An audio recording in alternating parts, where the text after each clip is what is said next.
கொடுக்கல் வாங்கல்கள் கணக்கீட்டு சமன்பாட்டில் தாக்கத்தை ஏற்படுத்தும் முறை பற்றி இன்று கற்க உள்ளோம். சொத்துக்கள் சமன் உரிமை சக பொறுப்புகள். இது கணக்கீட்டு சமன்பாடு. அது ஒரு மாதிரியாக இங்கே விரிவாக கொடுக்கப்பட்டுள்ளது. தளவாடம் சக சரக்கிருப்பு சக கடன்பட்டோர் சக காசு சமன் சொப்புக்கொடு சமன் உரிமை சக வங்கி கடன் சக கடன் கொடுத்தோர் சொத்துக்கள் கூட்டுத்தொகை உரிமை சக வங்கி கடன் கடன் கொடுத்தோர் இவற்றுக்கு சமனாகும். எந்த ஒரு திகதியிலும் சொத்துக்கள் சமன் உரிமை சக பொறுப்புகள் என்று நாம் கற்றுள்ளோம். எந்த திகதியில் கணித்தாலும்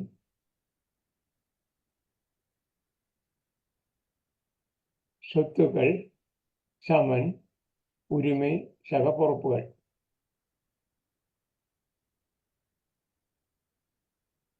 வேலவனுடைய வணிகத்தில் 2023 ஆகஸ்ட் மாதம் 1 அன்று சொத்துக்களும் பொறுப்புகளும் இங்கே தரப்பட்டுள்ளன. சொத்துக்களாக தளவாட உபகரணம் 3 லட்சம், சரக்கிருப்பு 2 லட்சம், கடன்பட்டோர் 1 லட்சம், காசு 2 லட்சம். பொறுப்புகளாக வங்கி கடனும் கடன் கொடுத்தோரும் தரப்பட்டுள்ளது. எந்த ஒரு திகதியிலும் சொத்துக்களின் மொத்த கூட்டுத்தொகை உரிமை சக பொறுப்புக்கு சமனாகும் என்பது நமக்கு தெரியும்.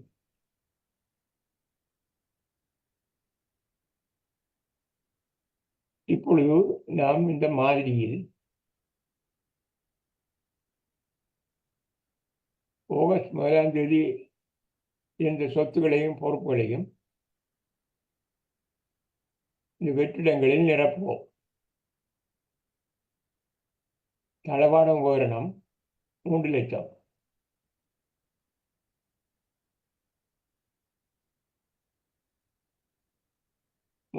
பதிவு செய்திருக்கிறேன். சரக்கிருப்பு 2 லட்சம்,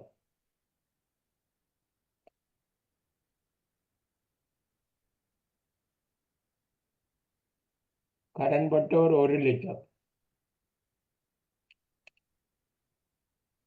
காசு மீதி 2 லட்சம். சொத்துக்களை பதிவு செய்தோம். தளவாடம் 3 லட்சம், சரக்கிருப்பு 2 லட்சம், கடன்பட்டோர் 1 லட்சம், காசு 2 லட்சம். காசு பட்டி உழைக்கிற காசு 2 லட்சம். அதேபோல பொறுப்புகளும் தரப்பட்டுள்ளது. பொறுப்பு வங்கி கடன் 3 லட்சம், வங்கி கடன் இதில் நிரப்புவோம். 3 லட்சம். கடன் கொடுத்தோர்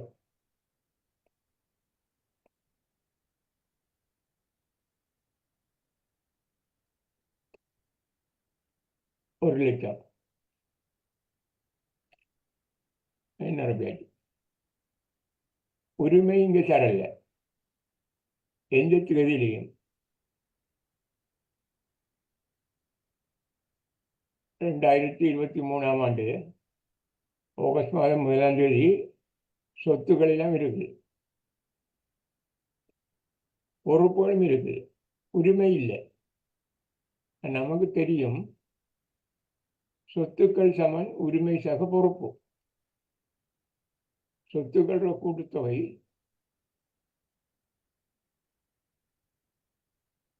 உரிமை சக பொறுப்புக்கு சமன் இருக்கணும். அப்ப இந்த உரிமை நமக்கு தரப்படவில்லை, ஆனாலும் நாங்கள் அதை கண்டுகொள்ளலாம். சொத்துக்களை அவ்வளவையும் கூட்டுவோம், மொத்த சொத்துக்களை. 3 லட்சம் தளவாடம், சரக்கிருப்பு 2 லட்சம், 5 லட்சம், கடன் போட்ட ஒரு 1 லட்சம், 6 லட்சம், காசு 2 லட்சம், 8 லட்சம். சொத்துக்கள் 8 லட்சம் இருக்கு. பொறுப்பு வங்கி கடன் 3 லட்சம், கடன் கொடுத்த 1 லட்சம், 4 லட்சம் இருக்கு.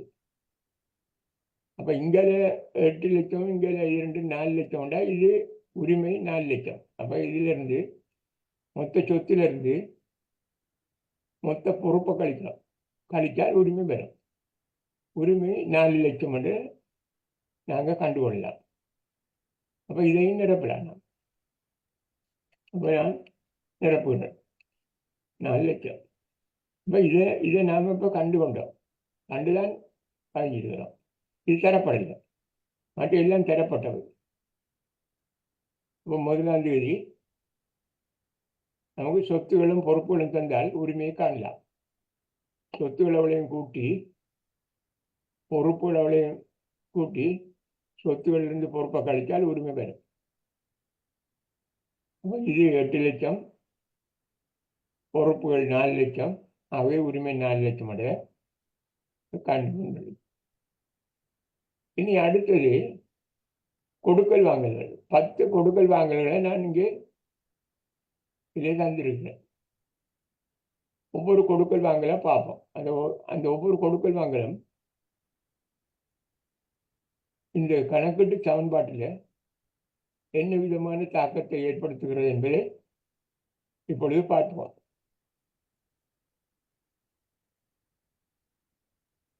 முதலாவது கொடுக்கல் வாங்கல். விற்பனைக்காக ரூபாய் 1 லட்சம் பொறுமையான பண்டங்கள் கொள்வனவு செய்யப்பட்டன. முதலாவது கொடுக்கல் வாங்கல், அதாவது 1ஆம் தேதி என்று இருப்போமே, 1ஆம் தேதி 1 லட்சம் பெறுமதியான பண்டங்கள் கொள்வனவு செய்யப்பட்டன. பண்டங்கள் விற்பனைக்கான பண்டங்களை சரக்கு சொல்றது. மூணு விற்பனைக்கான பொருட்களை சரக்கு தான் சொல்றது. சரக்கு 1 லட்சம் கொள்வனவு செய்யப்பட்டது. கொள்வனவு செய்கிறது காசு கொடுத்திருப்போம். காசு கொடுத்தால் காசு பொட்டியிலிருந்து தான் எடுக்கணும். காசு பொட்டி இதுதான். காசு பொட்டிக்கு காசு எடுத்தால் இது சகவில் போடும். காசு பொட்டிக்குள்ள காசை போட்டால் சக. அப்போ இது பண்டங்களை சரக்கு கொள்வனவு செய்யறதுக்காக காசு எடுத்திருக்கு. அப்போ சய 1 லட்சம், இதில் 1 லட்சம், சய 1 லட்சத்தை எழுதுவோம். எழுதிக்கிறோம். அப்போ காசு வெளியே போயிட்டு 1 லட்சம், அதுக்குதான் சய 1 லட்சம் போட்டுருக்கோம். ஆனால் அதே நேரத்தில் வணிகத்துக்குள்ளே சரக்கு வரும். காசை கொடுத்து சரக்கு வாங்கியிருக்கிறோம். சரக்கும் ஒரு சொத்து. சொத்து சரக்கு இருப்புக்குள்ளே அந்த 1 லட்சம் சொத்தை எழுதும். இது சரக்கு இருப்பு கூடுது, கொள்வனவு செய்திருக்கிறோம். அப்போ இது கூடுதா சக 1 லட்சம்.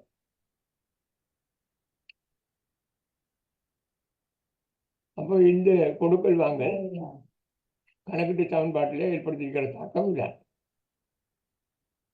காசில் 1 லட்சம் குறையுது, சரக்கிருப்பில் 1 லட்சம் கூடுது. அடுத்து இனி 2வது கொடுக்கல் வாங்கல பார்ப்போம். 2வது கொடுக்கல் வாங்கல் ரூபாய் 1 லட்சத்துக்கு கொள்வனவு செய்யப்பட்ட பொருள் தொகுதி கொண்டு ரூபாய் 1,25,000 பெறுமதிக்கு உடன் காசுக்கு விற்பனை செய்யப்பட்டது. காசுக்கு விற்றிருக்கு. எவ்வளவு விற்றிருக்கு? 1,25,000. காசு பொட்டிக்குள்ள இந்த காசை கொண்டு போடவும். காசு பொட்டிக்குள்ள போட்டால் அது சக. இதுதான் காசு பொட்டி நேரம். காசு பொட்டிக்குள்ள போட்டால் சக 1,25,000. 1,25,000 தான் காசு பொட்டி போட்டது. இதில் எழுதணும் 1,25,000. ஆனால் இது காசு பொட்டிக்கு காசை போட்டாலும் சரக்கை நாங்கள் வெளியில் எடுத்து வெளியே சரக்கை கொடுத்துருக்கோம். சரக்கு வெளியே போகுது. எவ்வளவு பொறுமையான சரக்கு போகுது என்றால் 1 லட்சம் பொறுமையான சரக்கு தான் வெளியே போகுது. 1 லட்சம் பொறுமையான சரக்கு தான் கொடுக்குறோம். அப்போ இது 1 லட்சம் இதுக்குள்ள வரும், வெளியே போகுது. அப்போ சாயாது, குறையுது, சரக்கு குறையுது.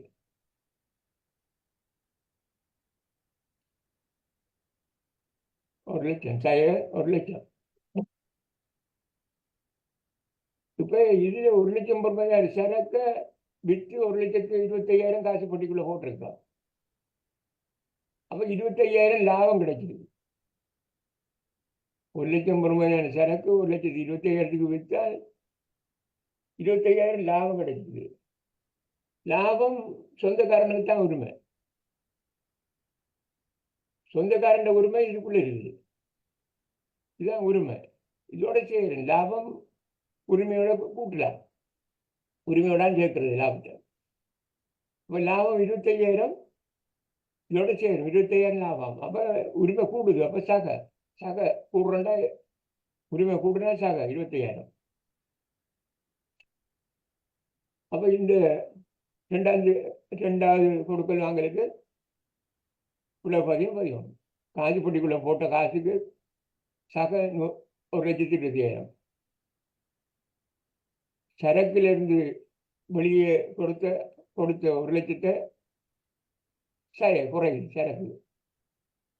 இதனால லாபம் உரிமையோட சேருது சக 25. இனி 3வது கொடுக்கல் வாங்கல் பார்ப்போம். 3வது கொடுக்கல் வாங்கல் வங்கி கடனில் 50 ரூபா 50,000 மீள செலுத்தப்பட்டது. அப்போ வங்கி கடன் ஆரம்பத்தில் இருந்தது நமக்கு தெரியும். இங்கு பாருங்க, ஆரம்பத்தில் வங்கி கடன் 3 லட்சம் இருந்தது. இதில் 50,000 கொடுபடுது. 50,000 கொடுபட்டால் இந்த வங்கி கடையில் 50,000 கொடுபட்டால் காசு பொட்டிக்குள்ள இருந்தால் காசு எடுத்து கொடுத்தது. இப்போ காசு வெளியே போகுது. அப்போ 50,000. ஆனால் அந்த வங்கி கடையில் இருந்த 3 லட்சத்தில் 50,000 குறையும்.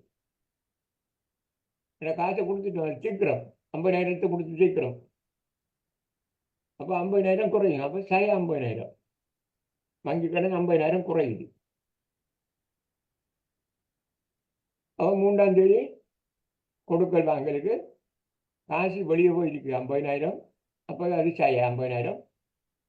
வங்கி கடன் குறையுது 50,000. வங்கி கடன் 50,000. இனி 4வது கொடுக்கல் வாங்கல் பார்ப்போம். சம்பளத்துக்காக ரூபாய் 10,000 கொடுக்கப்பட்டது.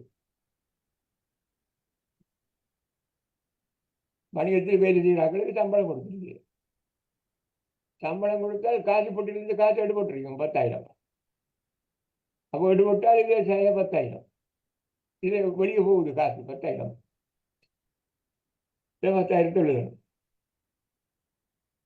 ஆனால் இது 10,000 சம்பளம் வணிகத்திற்கு செலவு. வணிகம் செய்கிற செலவு உரிமையாளர் தான் அதை பொறுக்கணும் செலவை. அப்போ உரிமை தான் குறையும் 10,000. இது செலவு உரிமையை குறைக்கும். அப்போ உரிமை 10,000 குறையுது. அப்போ இதில் 10,000 உரிமையில 10,000. அப்போ சம்பளத்துக்கு கொடுத்த 10,000 காசு எடுத்து வெளியே கொடுத்தோடைய 10,000.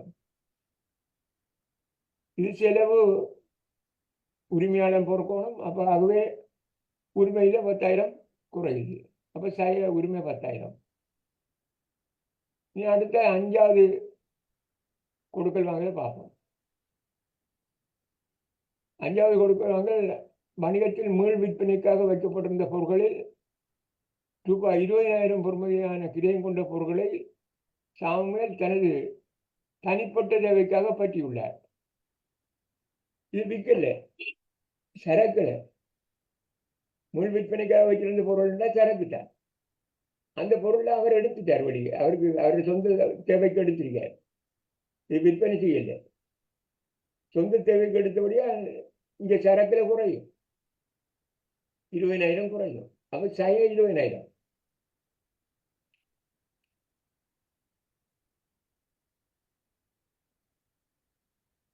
ஆனா அவர் எடுத்தபடியா வங்கியிலிருந்து அவர் வணிகத்திலிருந்து அந்த 20,000 எடுத்தபடியா அவருடைய உரிமையிலான அது குறையும். வணிகத்தில் இருக்கிற உரிமையில 20,000 அவர் எடுக்கார். ரெண்டுதான் கருத்து. சரக்கு எடுக்காருண்டா உரிமை குறையுது. அவர்கிட்ட 20,000 குறையும். அப்போ உரிமையில 20,000.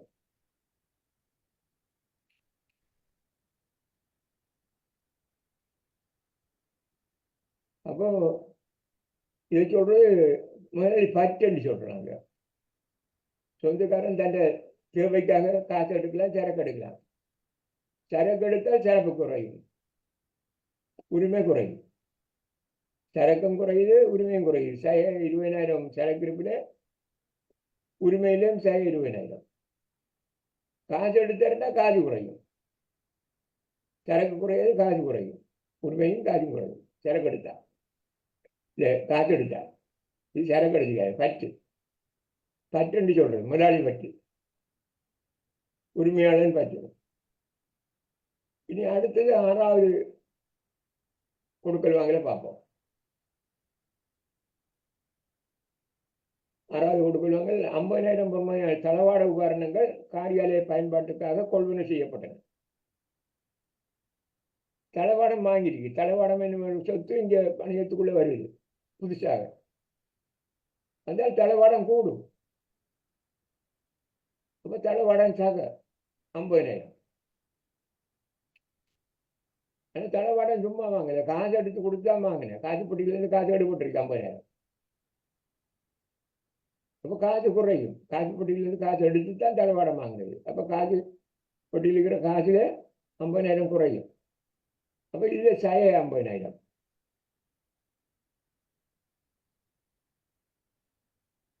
அப்போ தளவாடம் வாங்கினதுக்கு பதிவு தளவாடம் ஒரு சொத்து வருது வணிகத்துக்குள்ள. அப்போ சக 50,000. அதுக்காக காசு வெளியே போகுது, வெளியே வருது. அப்போ 50,000 காசுக்குள்ள, காசு பொட்டியில். 7வது கொடுக்கல் வாங்கல பார்ப்போம். மீள் விற்பனை நோக்கம் கருதி ரூபாய் 2,00,000 பெறுமதியான பொருட்கள் கடனுக்கு கொள்வனை செய்யப்பட்டன. சரக்கு கொள்வனை செய்யப்பட்டிருக்கு. 2,00,000 பெறுமதியான சரக்கு கொள்வனை செய்யப்பட்டிருக்கு. மீள் விற்பனை நோக்கம் கருதி வாங்குற பொருட்கள் சரக்குன்னு சொல்றது. அப்போ சரக்குல கூடும் 2,00,000.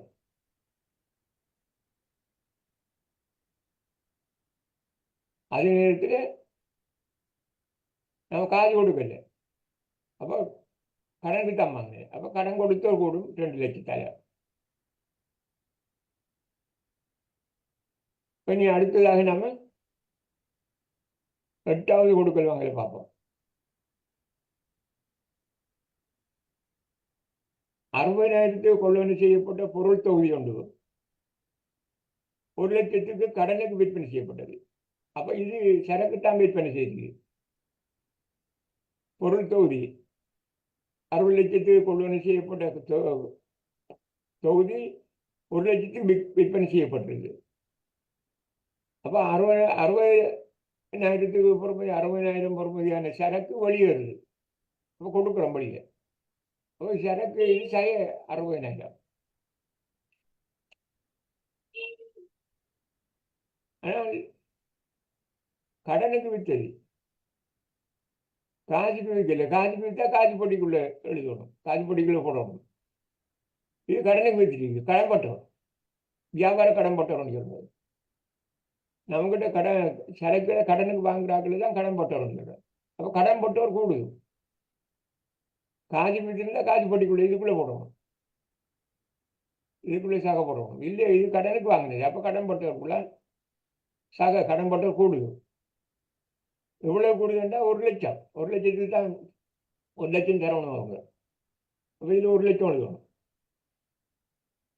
அப்போ 60,000 ரூபாய் சரக்கு 1,00,000 விற்றுருக்கு, கடனுக்கு விற்றுருக்கு. அப்போ இதில் நமக்கு தெரியுது 40,000 லாபம். 60,000 பொறுமையான சரக்கு 1,00,000 விற்றுருக்கேன்னா 40,000 லாபம். லாபம் சொந்தக்காரனுக்கு தான் உரிமை. சொந்தக்காரன் உரிமையை கூட்டுற இது லாபம். நட்டமாண்டா சொந்தக்காரன் உரிமை குறையும், இது லாபம். லாபம் சொந்தக்காரன் உரிமை கூடும். 40,000 சக 40,000 உரிமையில் சக 40,000. 8வது கொடுக்கல் வாங்கல வாங்கிட்டோம். இனி அடுத்தது நாம 9வது கொடுக்கல் வாங்கல் பார்ப்போம். கடன்பட்டவரிடமிருந்து 80,000 பெறப்பட்டது.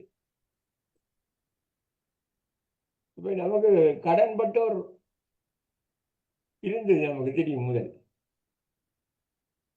கடன்பட்டோர் தொகை இருந்தது. அவங்க கொஞ்சம் காசு தந்திருக்கிறாங்க. இப்போ காசு இந்த கடன்பட்டோர் வந்து 80,000 பெறப்பட்டா காசு தந்திருக்காங்க. காசு தந்தால் காசு பட்டிக்குள்ளே போடுவோம். அது 80,000 தந்த காசு காசு பட்டிக்கு போடுவோம். அப்போ இது காசு போடும், காசு பட்டிக்கு காசு கூடும். 80,000 காசு கூடும், 80,000 எழுதுறாங்க. அதே நேரத்தில் கடன்பட்டு தர வேண்டிய காசு குறைஞ்சிடும். அவங்களோட பொறுப்பு, அவங்க நமக்கு தர வேண்டியது. அது சொத்து, அது நமக்குரிய சொத்து. அந்த சொத்துல 60,000 80,000 குறையும். அப்போ 80,000. இது 9வது கொடுக்கல் வாங்கல். கடன்பட்டவர் வந்து 80,000 காசு பெறப்பட்டது. வெட்டா காசு பட்டிகளை போட்டதுக்கு கூடுதல் காசு 80,000, சக 80,000. கடன்பட்டோர் அவங்க தர வேண்டிய சொத்து, நமக்கு கடன்பட்டோர் சொத்து, அந்த சொத்துல 80,000 குறைவு கடன்பட்டோர்ல. அப்போ 80,000. இனி 10வது கொடுக்கல் வாங்கல பார்ப்போம். கடன் கொடுத்தவருக்கு 50,000 செலுத்தப்பட்டது. கடன் கொடுத்தவர் வியாபார கடன் கொடுத்தவர், நாம காசு கொடுக்க வேண்டியார்கள். அது சரக்கு வாங்கி நம்ம அந்த கடன் கொடுத்தார், அவங்களுக்கு நம்ம 50,000 காசு கொடுத்துருக்கோம். கடன் கொடுத்தவருக்கு 50,000 செலுத்தப்பட்டது. இப்போ காசு பொட்டியிலேருந்து தான் காசுகள் போட்டிருக்கும். காசு பொட்டியில் குறையும் 50,000. இப்போ 50,000. 50,000.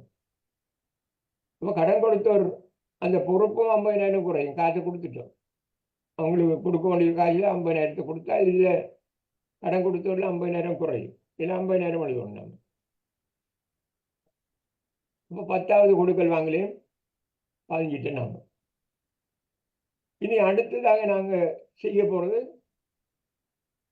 இப்போ இது இவ்வளவு நேரமும் பதிஞ்சா அவ்வளவையும் இந்த 10 கொடுக்கல் வாங்கல்களையும் அந்த மாதிரி அட்டவணையில் பிடித்து கொண்டதை காட்டுறேன் நான். பாருங்க, ஆரம்ப மீதி நாம் பதிஞ்சது எல்லாம் 1ஆம் தேதி 1வது கொடுக்கல் வாங்கல், 2வது கொடுக்கல் வாங்கல் உரியது, இது 3வது கொடுக்கல் வாங்கல், 7வது, 8வது, 9வது, 10வது கொடுக்கல் வாங்கல், கடைசியாக நாம் பார்த்த கொடுக்கல் வாங்கல் எல்லாரும் பதிஞ்சிருக்கு.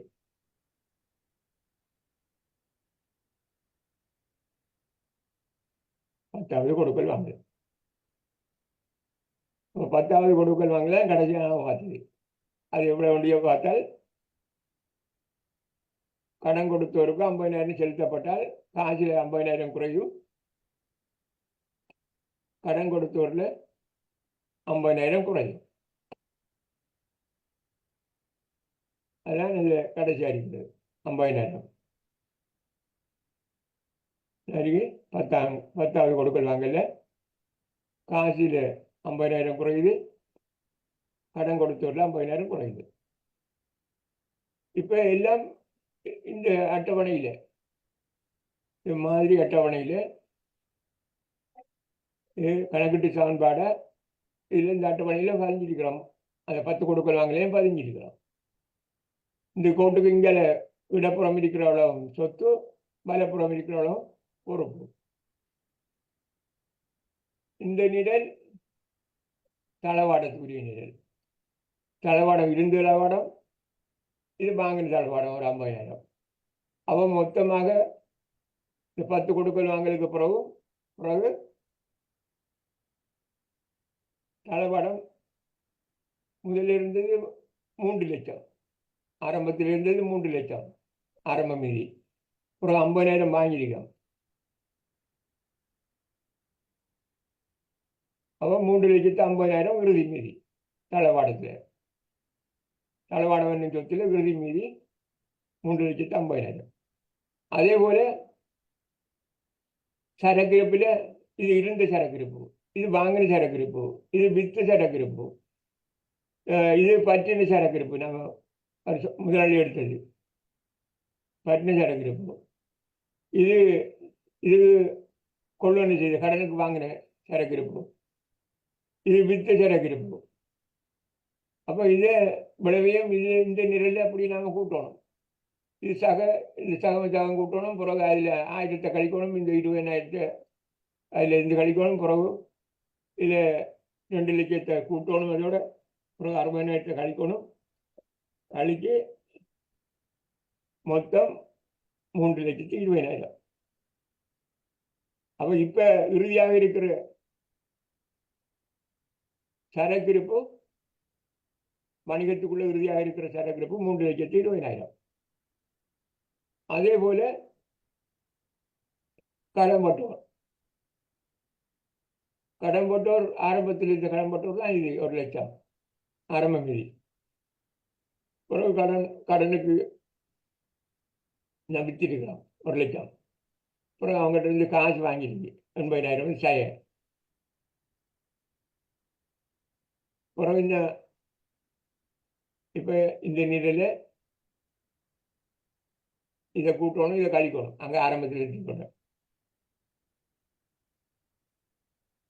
இது ஆரம்பத்தில் இருந்தது 1,00,000.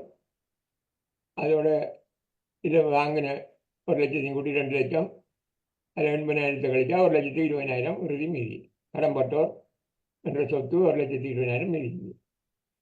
அதே மாதிரி காசு பெட்டிக்குள்ள இருந்த காசு, இது வெளியேறின காசு, இது திருப்பி போட்ட காசு, இது எடுத்த காசு, இது எடுத்த காசு, இது எடுத்த காசு, எடுத்த காசெல்லாம் கழிக்கணும். இதை கூட்டணும். இது போட்ட காசு, இது எடுத்த காசு. அப்போ எல்லாம் கூட்டி கழித்தால் 1,40,000 இதில் காசு பெட்டிக்குள்ளே இப்போ இருக்கிற காசு எண்ணி பார்த்தா 1,40,000 இருக்கும். அதே மாதிரி இங்கே உரிமையில் ஆரம்பத்தில் இருந்தது உரிமை 4,00,000 மட்டும் நாம் கணிச்செடுத்த தொகை. இதுக்கப்புறம் வந்து லாபம், இது செலவுகள், இது முதலாளி பற்றினது, இது லாபம், சரக்கு விற்றது, விற்று வந்து லாபம். அப்போ இதில் இந்த சகவாலத்தையும் கூட்டி சைவலத்தையும் கழித்தால் 4,35,000 இப்போ இருக்கிற உரிமை. இறுதியில் இந்த தேதியில் இருக்கிற 10 கொடுக்கல் வாங்கலுக்கு பிறகு இருக்கிற மீதி உரிமை இது. அதே மாதிரி வங்கி கடனையும் 3,00,000 வங்கி கடன் இருந்தது. அதில் 50,000 காசு கொடுத்தார். அப்போ 2,50,000 கழித்து 2,50,000 இதில் இப்போ இறுதியாக இருக்கிற பொறுப்பு என்ன பொறுப்பது? வங்கி கடனில் 2,50,000 இப்போ இறுதியாக இன்னும் கொடுக்க வேண்டியிருக்கு, பொறுப்பு இல்லை இருக்குது. அதுபோல கடைசி கடன் கொடுத்தோம், வியாபார கடன் கொடுத்தோம், நாம் காசு கொடுக்க வேண்டியது, கடன் சாமம் வாங்கி கடன் காசு கொடுக்க வேண்டியது. முதல்ல இருந்த 1,00,000 கொடுக்க வேண்டியிருந்தது. அதோட பிறகு இன்னும் 2,00,000 வாங்கியிருக்கோம். 3,00,000 பிறகு அதில் 50,000 கொடுத்துருக்கோம். அப்போ 2,50,000 இன்னும் கொடுக்கணும். கடன் கொடுத்தவருக்கு நாம் கொடுக்க வேண்டியது. அப்போ இது கடன் கொடுத்தோர், இது வங்கி கடன், இது உரிமை, இது இவ்வளையும் கூட்டணும். இது மொத்தத்தை கூட்டினா இது எவ்வளோ உரிமையும் பொறுப்போம், உரிமை சக பொறுப்போம். இது இவ்வளையும் கூட்டினா சொத்துகள். அது நான் இதில் கூட்டி காட்டியிருக்கேன் பாருங்க. சொத்துக்கள் இறுதியிலிருந்து சொத்து 3,50,000, இந்த 3,20,000, இந்த 1,20,000, 1,45,000 எல்லாம் கூட்டினால் 9,35,000 மொத்த சொத்துகள். இறுதியிலிருந்து 10 கொடுக்கல் வாங்கலுக்கும் பிறகு இறுதியில் இருக்கிற மொத்த சொத்து 9,35,000. இனி உரிமை வந்து 4,35,000. இது வந்து வங்கி கடன் 2,50,000 நடிகை 2,50,000. கடன் கொடுத்தோர் அது 2,50,000. அது அவ்வளோ கூட்ட அதுவும் 9,35,000 வருது. இது சொத்துகள் மொத்த சொத்து 9,35,000, உரிமையும் பொறுப்பும் சேர்ந்த மொத்த சொத்து மொத்த பொறுப்போ உரிமையும் உரிமை சக உரிமை சக பொறுப்புகள். இதை நான் சொத்துக்கள் அளித்தேன். இதில் உரிமை சக பொறுப்புகள் இது உரிமை, இது ரெண்டும் பொறுப்பு. இது வங்கி கடன், இது கடன் கொடுத்தோம். அப்போ கூட்டினால் 9,35,000. அவன் சொத்துகள் மொத்த சொத்து சமன் உரிமை சக பொறுப்புன்றதை நாங்கள் நிரூபித்தோம். இப்போ கணக்கீட்டு இந்த கொடுக்கல் வாங்கல் இந்த கணக்கீட்டு சமன்பாட்டில் என்ன தாக்கத்தை ஏற்படுத்தியிருக்கின்றதை நாங்கள் இப்பொழுது தெளிவாக தெரிந்து கொண்டோம்.